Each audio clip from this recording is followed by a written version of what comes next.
તો કોંગ્રેસના ધારાસભ્યો ભાજપમાં જોડાઈ રહ્યા છે। આ નિવેદન આપ્યું છે નાયબ મુખ્યપ્રધાન નીતિન પટેલે। ઔદ્યોગિક વસાહત લોકાર્પણ પ્રસંગે નીતિન પટેલ મહેસાણાના એઠોર પહોંચ્યા કે જ્યાં તેમણે કહ્યું કે કોંગ્રેસના ધારાસભ્યો, કાર્યકરો અને હોદ્દેદારો પણ ભાજપમાં જોડાઈ રહ્યા છે।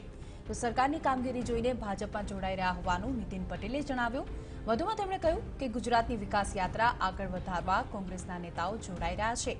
જે કોઈને ભાજપના સિદ્ધાંતો સાથે આગળ વધવું હોય તો તેમને દરવાજા ખુલ્લા હોવાની વાત પણ નીતિન પટેલે કરી। આ ઉપરાંત નીતિન પટેલે કહ્યું કે કોઈ પણ લોકો ભાજપમાં આવશે તો અમે તેમને આવકારીએ છીએ। સરકારની સારી પ્રજાલક્ષી કામગીરીને જોઈને કોંગ્રેસના ઘણા મિત્રો, ધારાસભ્ય હોય, કાર્યકર હોય, નાના મોટા હોદ્દેદાર હોય, એ બધા ભારતીય જનતા પક્ષમાં ગુજરાતની વિકાસ યાત્રાને આગળ વધારવા માટે એ જોડાઈ રહ્યા છે।